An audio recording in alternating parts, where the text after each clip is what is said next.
David se rendit à Nob, vers le sacrificateur Achimélec, qui accourut effrayé au-devant de lui et lui dit « Pourquoi es-tu seul, et n'y a-t-il personne avec toi ?»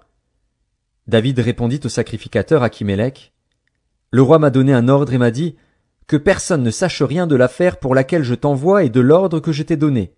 J'ai fixé un rendez-vous à mes gens. Maintenant, qu'as-tu sous la main?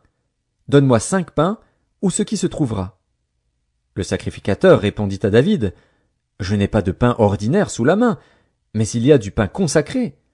Si du moins tes gens se sont abstenus de femmes. » David répondit au sacrificateur « Nous nous sommes abstenus de femmes depuis 3 jours que je suis parti, et tous mes gens sont purs.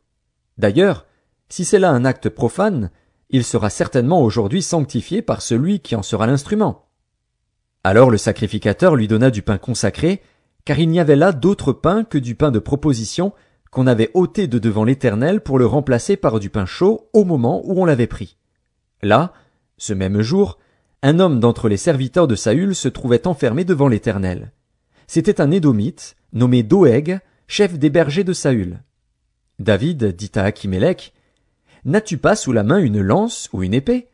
Car je n'ai pris avec moi ni mon épée ni mes armes, parce que l'ordre du roi était pressant. » Le sacrificateur répondit, « Voici l'épée de Goliath, le Philistin, que tu as tué dans la vallée des Térébintes.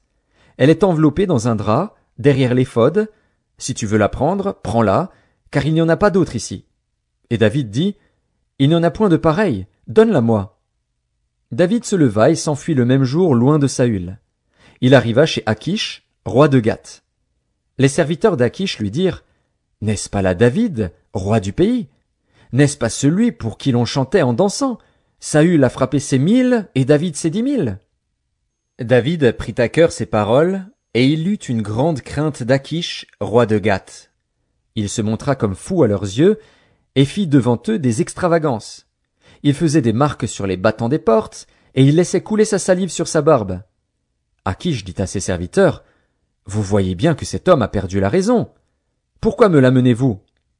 Est-ce que je manque de fou pour que vous m'ameniez celui-ci et me rendiez témoin de ses extravagances? Faut-il qu'il entre dans ma maison? » David partit de là et se sauva dans la caverne d'Adulam. Ses frères et toute la maison de son père l'apprirent, et ils descendirent vers lui. Tous ceux qui se trouvaient dans la détresse, qui avaient des créanciers ou qui étaient mécontents, se rassemblèrent auprès de lui, et il devint leur chef.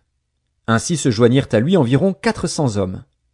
De là David s'en alla à Mitzpé dans le pays de Moab. Il dit au roi de Moab, « Permets, je te prie, à mon père et à ma mère de se retirer chez vous, jusqu'à ce que je sache ce que Dieu fera de moi. » Et il les conduisit devant le roi de Moab, et ils demeurèrent avec lui tout le temps que David fut dans la forteresse. Le prophète Gad dit à David, « Ne reste pas dans la forteresse, va-t'en, et entre dans le pays de Juda. » Et David s'en alla, et parvint à la forêt de Héret. Saül apprit que l'on avait des renseignements sur David et sur ses gens. Saül était assis sous le tamarisque, à Gibéa, sur la hauteur. Il avait sa lance à la main, et tous ses serviteurs se tenaient près de lui.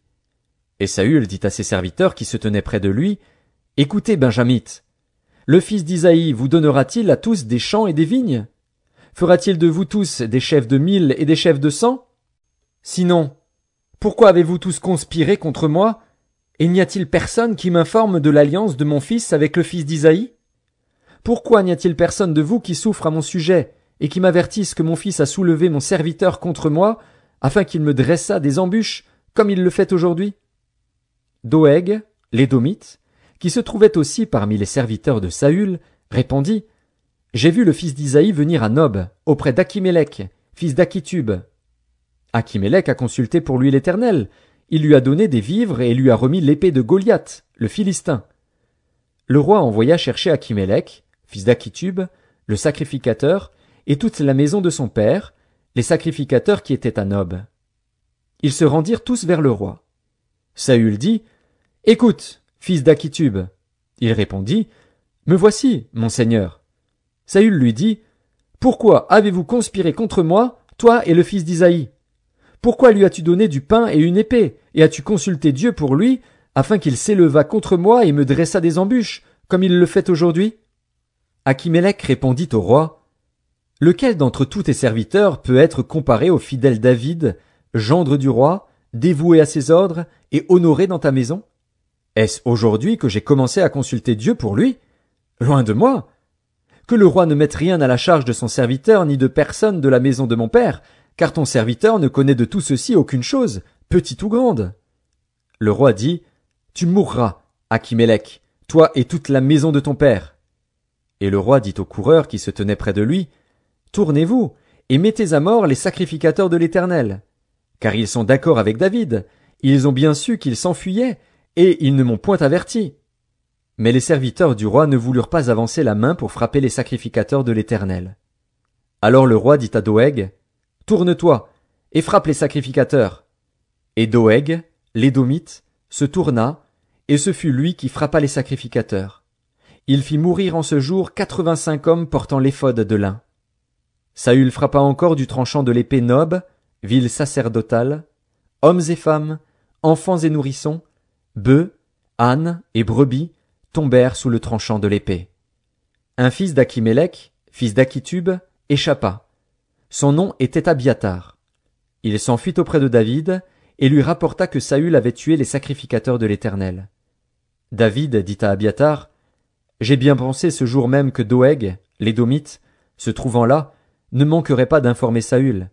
C'est moi qui suis cause de la mort de toutes les personnes de la maison de ton père. Reste avec moi, ne crains rien, car celui qui cherche ma vie cherche la tienne. Près de moi tu seras bien gardé. On vint dire à David, Voici, les Philistins ont attaqué Keïla et ils pillent les airs. David consulta l'Éternel en disant, Irai-je et battrai-je ces Philistins?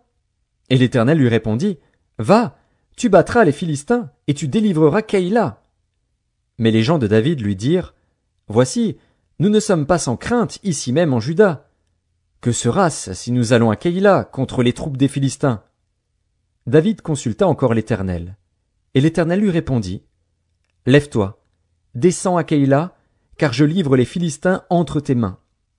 David alla donc avec ses gens à Keïla, et il se battit contre les Philistins.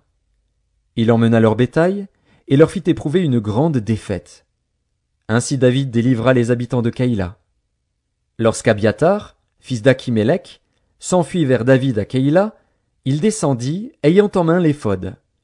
Saül fut informé de l'arrivée de David à Keïla, et il dit, Dieu le livre entre mes mains, car il est venu s'enfermer dans une ville qui a des portes et des barres. Et Saül convoqua tout le peuple à la guerre, afin de descendre à Keïla et d'assiéger David et ses gens. David, ayant eu connaissance du mauvais dessein que Saül projetait contre lui, dit au sacrificateur Abiatar, Apporte l'éphod. Et David dit, Éternel, Dieu d'Israël, ton serviteur apprend que Saül veut venir à Keïla pour détruire la ville à cause de moi. Les habitants de Keïla me livreront-ils entre ses mains?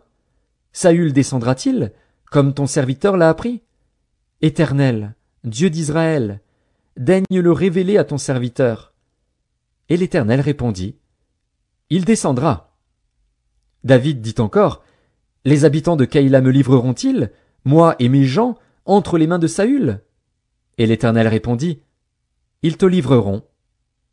Alors David se leva avec ses gens au nombre d'environ 600 hommes, ils sortirent de Keïla, et s'en allèrent où ils purent. Saül, informé que David s'était sauvé de Keïla, suspendit sa marche.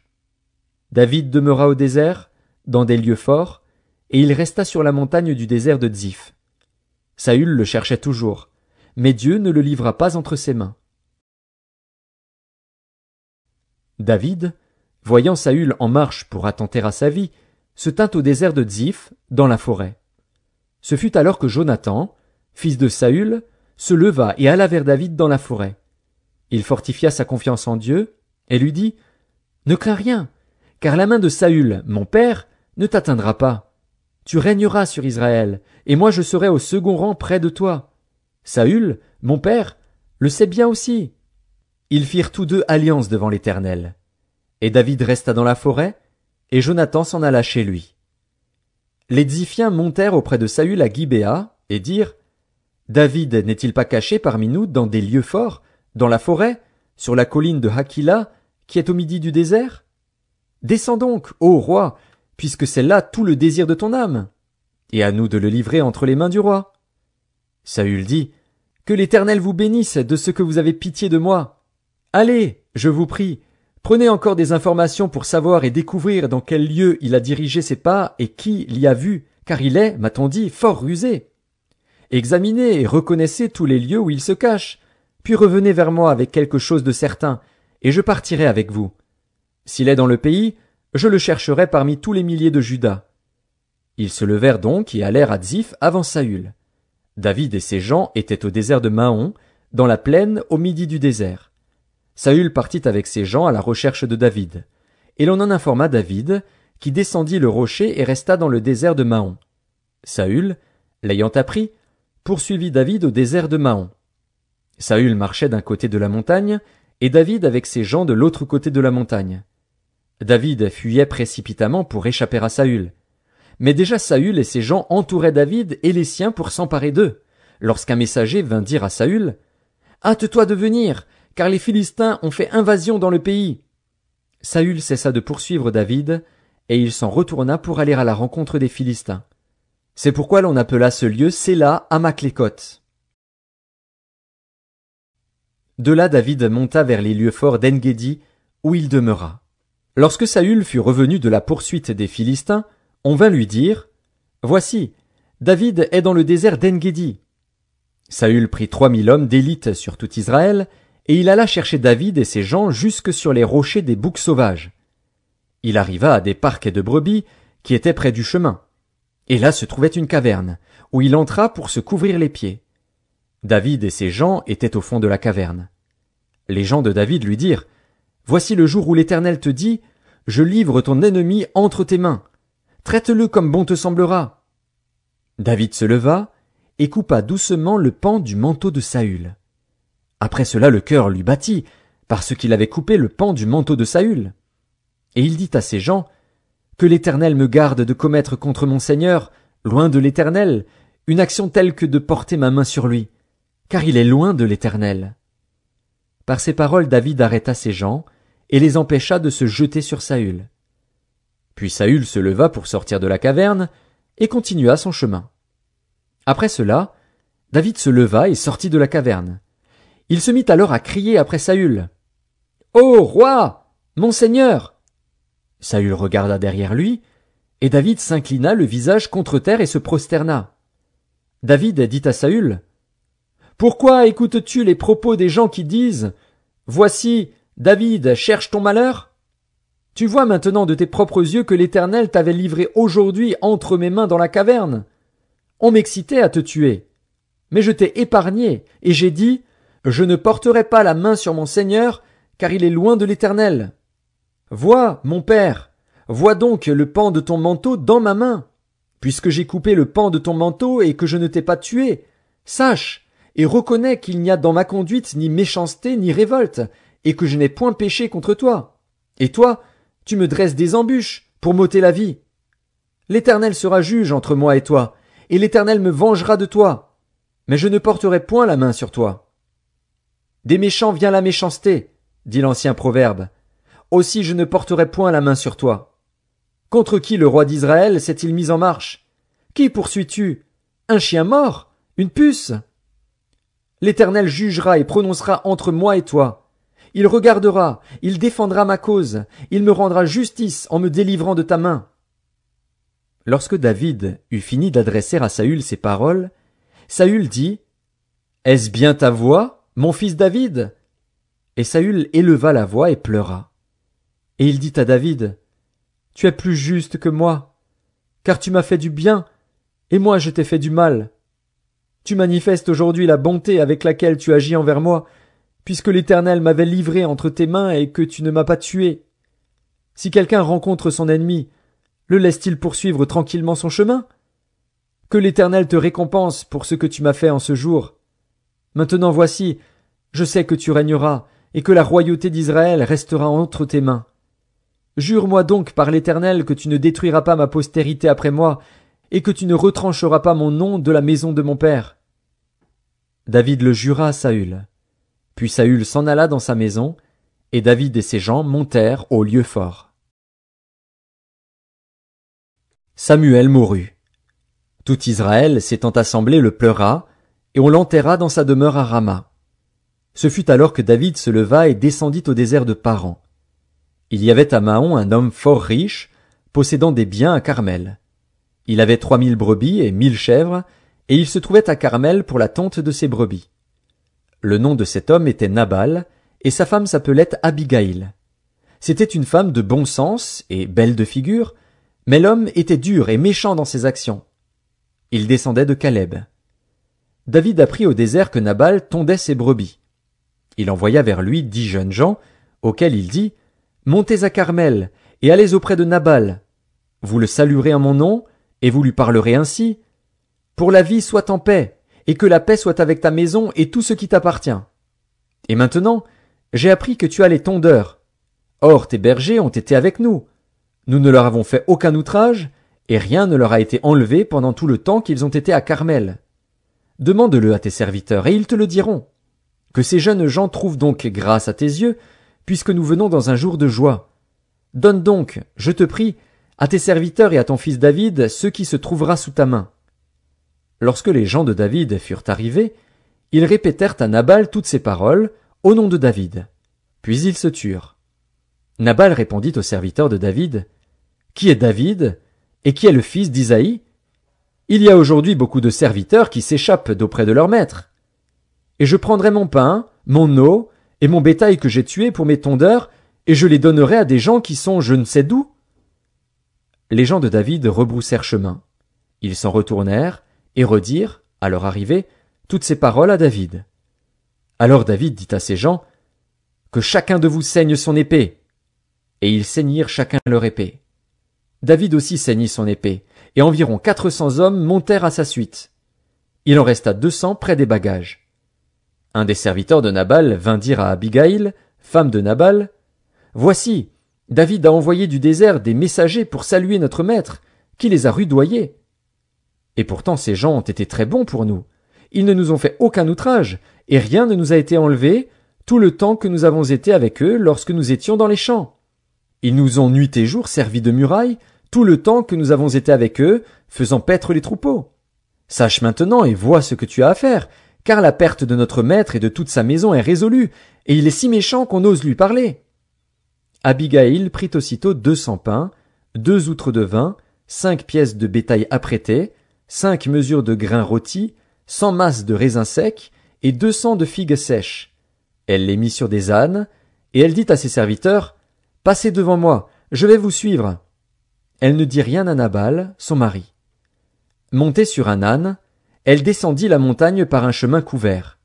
Et voici, David et ses gens descendaient en face d'elle, en sorte qu'elle les rencontra.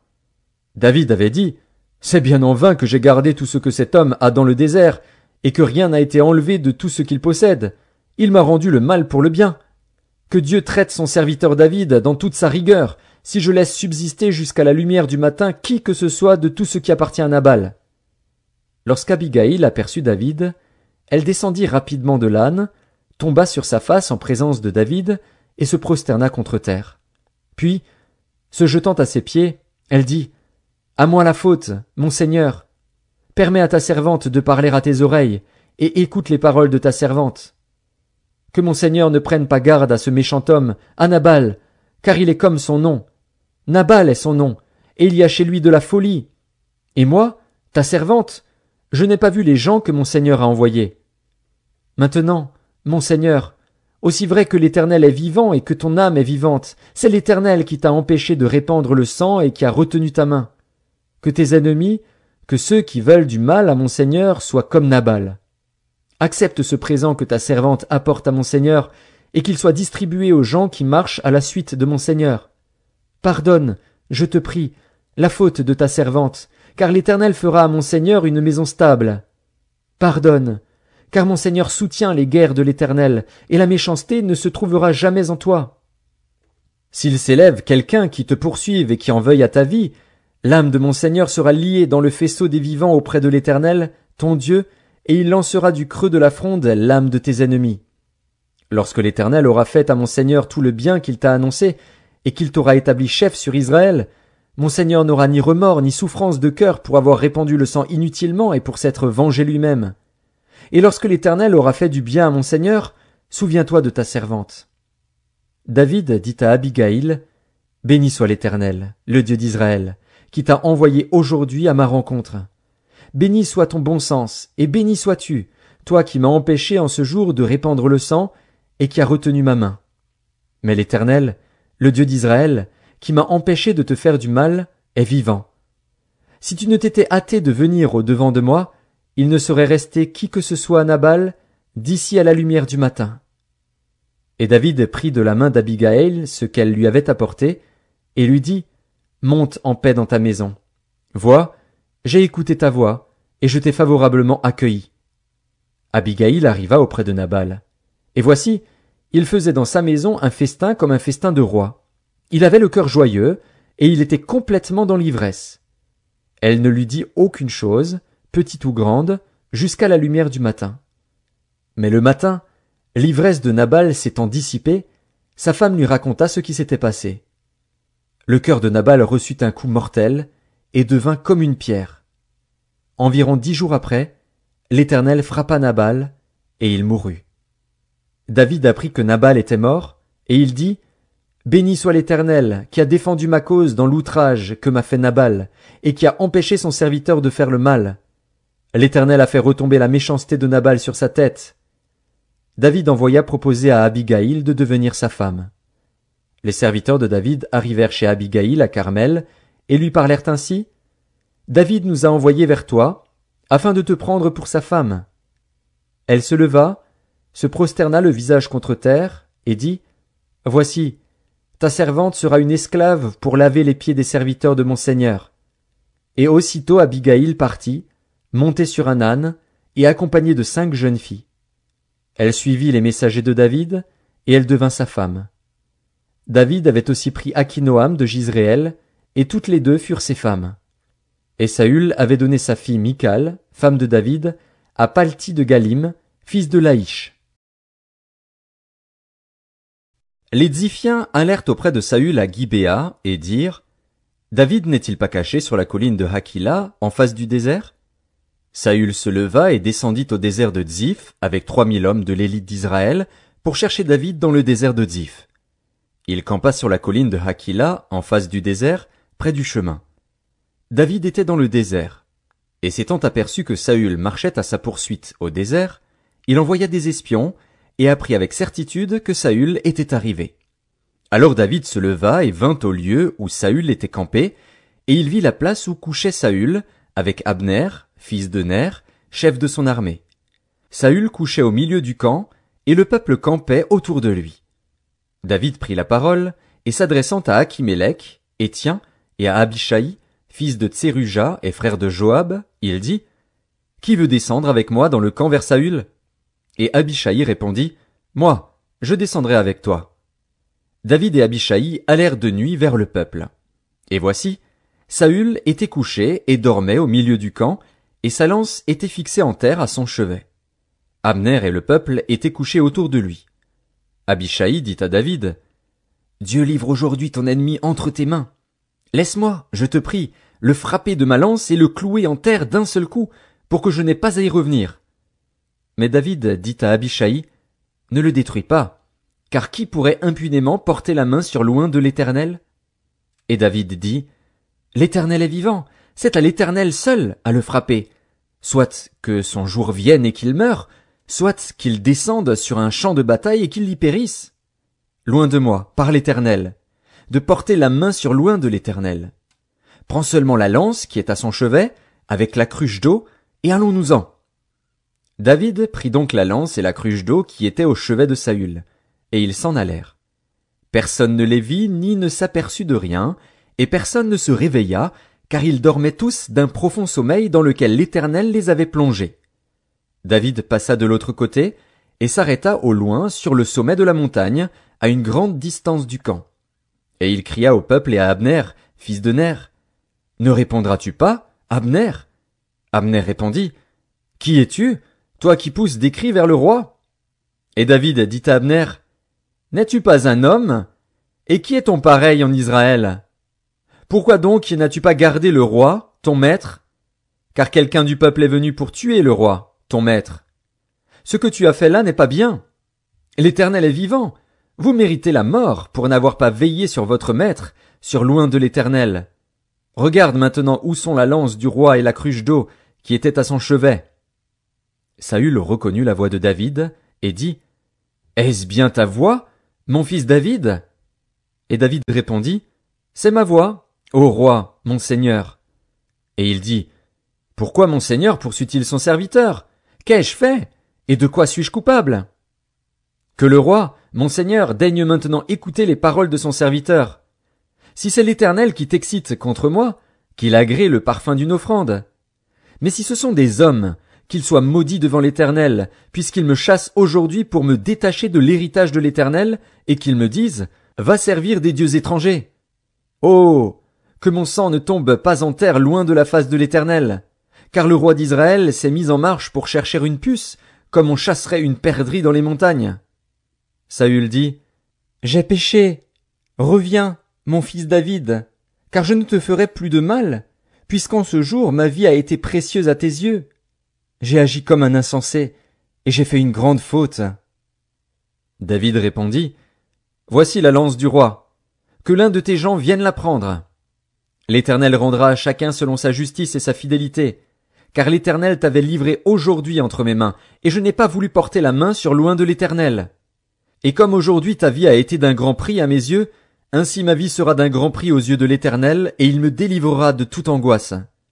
Saül dit à David, Sois béni, mon fils David, tu réussiras dans tes entreprises. David continua son chemin, et Saül retourna chez lui. David dit en lui-même, Je périrai un jour par la main de Saül. Il n'y a rien de mieux pour moi que de me réfugier au pays des Philistins, afin que Saül renonce à me chercher encore dans tout le territoire d'Israël. Ainsi j'échapperai à sa main. Et David se leva, lui et les 600 hommes qui étaient avec lui, et ils passèrent chez Achish, fils de Maoc, roi de Gath. David et ses gens restèrent à Gath auprès d'Achish. Ils avaient chacun leur famille, et David avait ses 2 femmes, Akinoam de Jizréel et Abigaïl de Carmel, femme de Nabal. Saül, informé que David s'était enfui à Gath, cessa de le chercher. David dit à Achish, Si j'ai trouvé grâce à tes yeux, qu'on me donne dans l'une des villes du pays un lieu où je puisse demeurer. Car pourquoi ton serviteur habiterait-il avec toi dans la ville royale? Et ce même jour, Achish lui donna Tsiklag. C'est pourquoi Tsiklag a appartenu au roi de Juda jusqu'à ce jour. Le temps que David demeura dans le pays des Philistins fut d'1 an et 4 mois. David et ses gens montaient et faisaient des incursions chez les Guéshuriens, les Girziens et les Amalécites, car ces nations habitaient dès les temps anciens la contrée, du côté de Shur et jusqu'au pays d'Égypte. David ravageait cette contrée. Il ne laissait en vie ni homme ni femme, et il enlevait les brebis, les bœufs, les ânes, les chameaux, les vêtements, puis s'en retournait et allait chez Achish. Achish disait, Où avez-vous fait aujourd'hui vos courses? Et David répondait, Vers le midi de Juda, vers le midi des Jérakméélites, et vers le midi des Kéniens. David ne laissait en vie ni homme ni femme pour les amener à Gath. Car, pensait-il, il pourrait parler contre nous et dire, Ainsi a fait David. Et ce fut là sa manière d'agir tout le temps qu'il demeura dans le pays des Philistins. Achish se fiait à David, et il disait, Il se rend odieux à Israël, son peuple, et il sera mon serviteur à jamais. En ce temps-là, les Philistins rassemblèrent leurs troupes et formèrent une armée pour faire la guerre à Israël. Achish dit à David, Tu sais que tu viendras avec moi à l'armée, toi et tes gens. David répondit à Achish, Tu verras bien ce que ton serviteur fera. Et Achish dit à David, Aussi je te donnerai pour toujours la garde de ma personne. Samuel était mort, tout Israël l'avait pleuré, et on l'avait enterré à Rama, dans sa ville. Saül avait ôté du pays ceux qui évoquaient les morts et ceux qui prédisaient l'avenir. Les Philistins se rassemblèrent et vinrent camper à Sunem. Saül rassembla tout Israël, et ils campèrent à Gilboa. À la vue du camp des Philistins, Saül fut saisi de crainte, et un violent tremblement s'empara de son cœur. Saül consulta l'Éternel. Et l'Éternel ne lui répondit point, ni par des songes, ni par l'Urim, ni par les prophètes. Et Saül dit à ses serviteurs, Cherchez-moi une femme qui évoque les morts, et j'irai la consulter. Ses serviteurs lui dirent, Voici, à Andor, il y a une femme qui évoque les morts. Alors Saül se déguisa et prit d'autres vêtements, et il partit avec 2 hommes. Ils arrivèrent de nuit chez la femme. Saül lui dit, Prédis-moi l'avenir en évoquant un mort, et fais-moi monter celui que je te dirai. La femme lui répondit, Voici, tu sais ce que Saül a fait, comment il a retranché du pays ceux qui évoquent les morts et ceux qui prédisent l'avenir. Pourquoi donc tends-tu un piège à ma vie pour me faire mourir? Saül lui jura par l'Éternel en disant, L'Éternel est vivant, il ne t'arrivera point de mal pour cela. La femme dit, Qui veux-tu que je te fasse monter? Et il répondit, Fais-moi monter Samuel. Lorsque la femme vit Samuel, elle poussa un grand cri, et elle dit à Saül, Pourquoi m'as-tu trompé? Tu es Saül! Le roi lui dit, Ne crains rien, mais que vois-tu? La femme dit à Saül, Je vois un Dieu qui monte de la terre. Il lui dit, Quelle figure a-t-il? Et elle répondit, C'est un vieillard qui monte et il est enveloppé d'un manteau. Saül comprit que c'était Samuel, et il s'inclina le visage contre terre et se prosterna. Samuel dit à Saül, Pourquoi m'as-tu troublé, en me faisant monter? Saül répondit, Je suis dans une grande détresse. Les Philistins me font la guerre, et Dieu s'est retiré de moi. Il ne m'a répondu ni par les prophètes, ni par des songes, et je t'ai appelé pour que tu me fasses connaître ce que je dois faire. Samuel dit, Pourquoi donc me consultes-tu, puisque l'Éternel s'est retiré de toi et qu'il est devenu ton ennemi? L'Éternel te traite comme je te l'avais annoncé de sa part. L'Éternel a déchiré la royauté d'entre tes mains et l'a donnée à un autre, à David. Tu n'as point obéi à la voix de l'Éternel, et tu n'as point fait sentir à Amalek l'ardeur de sa colère. Voilà pourquoi l'Éternel te traite aujourd'hui de cette manière. Et même l'Éternel livrera Israël avec toi entre les mains des Philistins. Demain, toi et tes fils, vous serez avec moi, et l'Éternel livrera le camp d'Israël entre les mains des Philistins. Aussitôt Saül tomba à terre de toute sa hauteur, et les paroles de Samuel le remplirent d'effroi. De plus, il manquait de force, car il n'avait pris aucune nourriture de tout le jour et de toute la nuit. La femme vint auprès de Saül, et, le voyant très effrayé, elle lui dit, Voici, ta servante a écouté ta voix. J'ai exposé ma vie en obéissant aux paroles que tu m'as dites. Écoute maintenant, toi aussi, la voix de ta servante, et laisse-moi t'offrir un morceau de pain, afin que tu manges pour avoir la force de te mettre en route. Mais il refusa, et dit, Je ne mangerai point. Ses serviteurs et la femme aussi le pressèrent, et il se rendit à leurs instances. Il se leva de terre, et s'assit sur le lit. La femme avait chez elle un veau gras, qu'elle se hâta de tuer. Et elle prit de la farine, la pétrit, et en cuisit des pains sans levain. Elle les mit devant Saül et devant ses serviteurs. Et ils mangèrent. Puis, s'étant levés, ils partirent la nuit même. Les Philistins rassemblèrent toutes leurs troupes à Aphek, et Israël campa près de la source de Jizréel. Les princes des Philistins s'avancèrent avec leurs centaines et leurs milliers, et David et ses gens marchaient à l'arrière-garde avec Akish. Les princes des Philistins dirent, Que font ici ces Hébreux? Et Akish répondit aux princes des Philistins, N'est-ce pas David, serviteur de Saül, roi d'Israël? Il y a longtemps qu'il est avec moi, et je n'ai pas trouvé la moindre chose à lui reprocher depuis son arrivée jusqu'à ce jour. Mais les princes des Philistins s'irritèrent contre Akish, et lui dirent, Renvoie cet homme, et qu'il retourne dans le lieu où tu l'as établi, qu'il ne descende pas avec nous sur le champ de bataille, afin qu'il ne soit pas pour nous un ennemi pendant le combat. Et comment cet homme rentrerait-il en grâce auprès de son maître, si ce n'est au moyen des têtes de nos gens? N'est-ce pas ce David pour qui l'on chantait en dansant, Saül a frappé ses 1000, et David ses 10 000? Akish appela David, et lui dit, L'Éternel est vivant. Tu es un homme droit, et j'aime à te voir aller et venir avec moi dans le camp, car je n'ai rien trouvé de mauvais en toi depuis ton arrivée auprès de moi jusqu'à ce jour. Mais tu ne plais pas au prince. Retourne donc, et va-t'en en paix, pour ne rien faire de désagréable aux yeux des princes des Philistins. David dit à Akish, Mais qu'ai-je fait? Et qu'as-tu trouvé en ton serviteur depuis que je suis auprès de toi jusqu'à ce jour, pour que je n'aille pas combattre les ennemis de mon seigneur le roi? Achish répondit à David, « Je le sais, car tu es agréable à mes yeux comme un ange de Dieu. Mais les princes des Philistins disent, il ne montera point avec nous pour combattre. Ainsi lève-toi de bon matin, toi et les serviteurs de ton maître qui sont venus avec toi. Levez-vous de bon matin et partez dès que vous verrez la lumière. » David et ses gens se levèrent de bonne heure pour partir dès le matin et retourner dans le pays des Philistins. Et les Philistins montèrent à Jizréel. Lorsque David arriva le 3e jour à Tsiklag avec ses gens, les Amalécites avaient fait une invasion dans le pays et à Tsiklag. Ils avaient détruit et brûlé Tsiklag, après avoir fait prisonniers les femmes et tous ceux qui s'y trouvaient, petits et grands. Ils n'avaient tué personne, mais ils avaient tout emmené et s'étaient remis en route. David et ses gens arrivèrent à la ville, et voici, elle était brûlée, et leurs femmes, leurs fils et leurs filles étaient emmenés captifs. Alors David et le peuple qui était avec lui élevèrent la voix et pleurèrent jusqu'à ce qu'ils n'eussent plus la force de pleurer. Les 2 femmes de David avaient été emmenées, Akinoam de Jizréel et Abigaïl de Carmel, femme de Nabal. David fut dans une grande angoisse, car le peuple parlait de le lapider, parce que tous avaient de l'amertume dans l'âme, chacun à cause de ses fils et de ses filles. Mais David reprit courage en s'appuyant sur l'Éternel, son Dieu. Il dit au sacrificateur Abiathar, fils d'Achimélec, « Apporte-moi donc l'éphod. » Abiathar apporta l'éphod à David. Et David consulta l'Éternel en disant, « Poursuivrai-je cette troupe?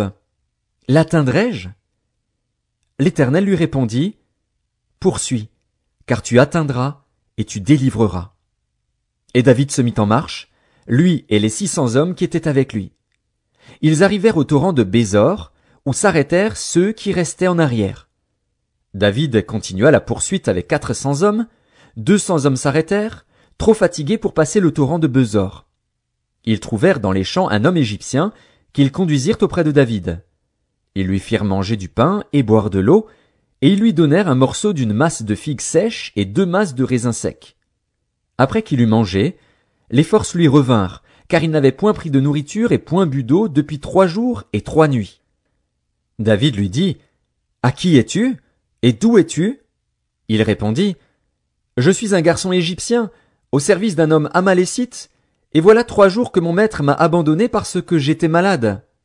Nous avons fait une invasion dans le midi des Kérétiens, sur le territoire de Juda et au midi de Caleb, et nous avons brûlé Tsiklag. » David lui dit, « Veux-tu me faire descendre vers cette troupe? » Et il répondit, « Jure-moi par le nom de Dieu que tu ne me tueras pas et que tu ne me livreras pas à mon maître, et je te ferai descendre vers cette troupe. » Il lui servit ainsi de guide. Et voici, les Amalécites étaient répandus sur toute la contrée, mangeant, buvant et dansant, à cause du grand butin qu'ils avaient enlevé du pays des Philistins et du pays de Juda. David les battit depuis l'aube du jour jusqu'au soir du lendemain, et aucun d'eux n'échappa, excepté 400 jeunes hommes qui montèrent sur des chameaux et s'enfuirent. David sauva tout ce que les Amalécites avaient pris, et il délivra aussi ses 2 femmes.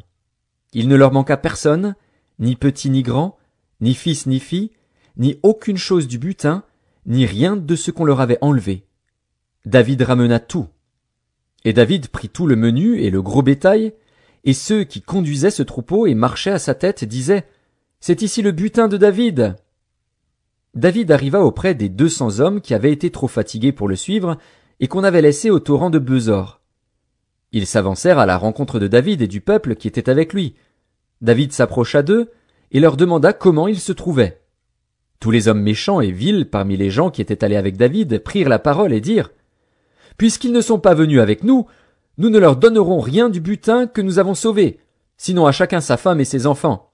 Qu'ils les emmènent et s'en aillent. » Mais David dit, « N'agissez pas ainsi, mes frères, au sujet de ce que l'Éternel nous a donné, car il nous a gardés, et il a livré entre nos mains la troupe qui était venue contre nous. Et qui vous écouterait dans cette affaire? La part doit être la même pour celui qui est descendu sur le champ de bataille et pour celui qui est resté près des bagages. Ensemble ils partageront. » Il en fut ainsi dès ce jour et dans la suite, et l'on a fait de cela jusqu'à ce jour une loi et une coutume en Israël. De retour à Tsiklag, David envoya une partie du butin aux anciens de Juda, à ses amis, en leur adressant ces paroles.